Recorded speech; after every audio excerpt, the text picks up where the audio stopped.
Good morning everyone. Last video I have discussed the first part of this chapter and I have almost discussed about the causes, drawbacks of the 1857 revolt, nature and also the causes of failures of the revolt 1857. Today I will discuss of some important topics and important terms of this chapter. So today's learning targets are about to know about the subsidiary lines, doctrine of lapse, interference with the social customs, drain of wealth, the Inam Commission of 1852 and General Service Enlistment Act of 1856, introduction of the infantry rifle as a immediate cause of the revolt, and last is the Queen Victoria's proclamation of 1858. So first is doctrine of lapse.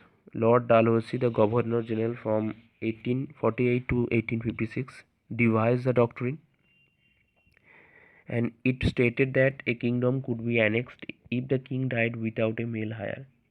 The king cannot adopt any other son.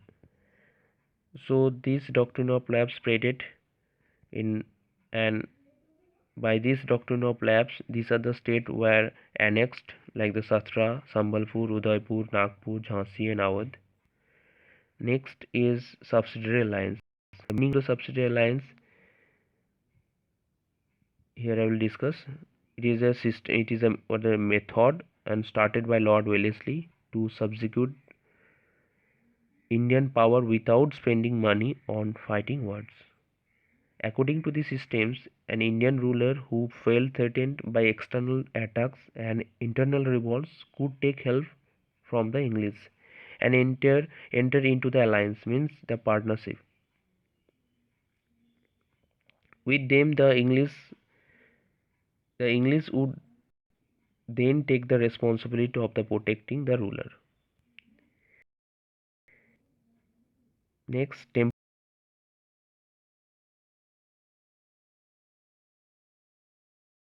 1829 with the support of educated and enlightened Indians such as Raja Raman Rai. Lord Canning enacted the Widow Remarriage Act, Dalhousie in 1856.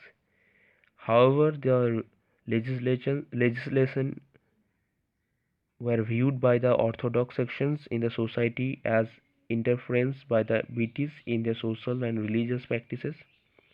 The Religious Disabilities Act of 1850 enabled the convert from Hindus to the other religions inherit the property of his father.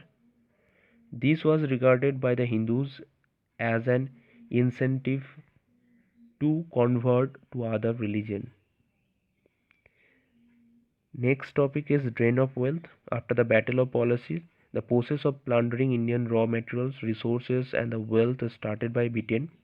The transfer of the wealth from India to England, for which India got no proportionate economic return, is called the drain of wealth. The drain of wealth the theory was systematically initiated by Dadabhai Nauroji in 1867 and further analyzed and developed by Arthur M.J. Ranade. The drain of wealth defeat for which India did not inadequate economy, commercial or material return.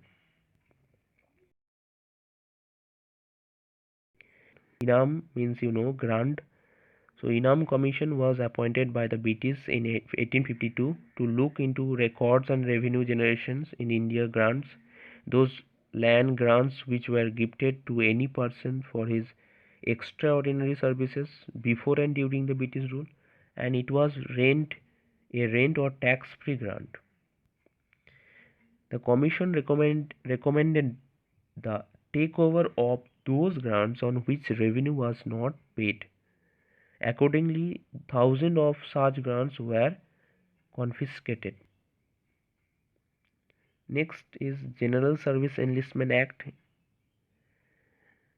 It is one of the military cause of the revolt of 1857.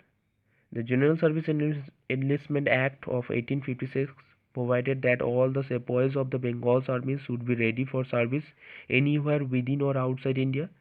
The General Service Enlistment Act of 1856 required the recruits to service in if ordered. A challenge to the castes who compose so much of the Bengal army. Next topic is immediate cause of the revolt of 1857. In January 1857, a rumor spread of the Bengal regiment that the grease curtains contained the fat of cows and pig. The former sacred to Hindus, cow was sacred to the Hindus, and later means pig forbidden to Muslims. On 29 March 1857, Mangal Pandey of the 34th Infantry at Barrackpur called upon his fellow sepoys to revolt against the use of new cartridges. He was arrested on 8 April and he was hanged to death. A month later, on 9th May 1857, a revolt broke out the Meerut. Next topic is Proclamations and Declaration of 1858. Queen Victoria was the ruler of England during the revolt. The Queen proclamations incorporating the transfer of the governors from East India Company to the British Crown was made public at Allahabad on November 1, 1858 by Lord Canning, the first Viceroy of India.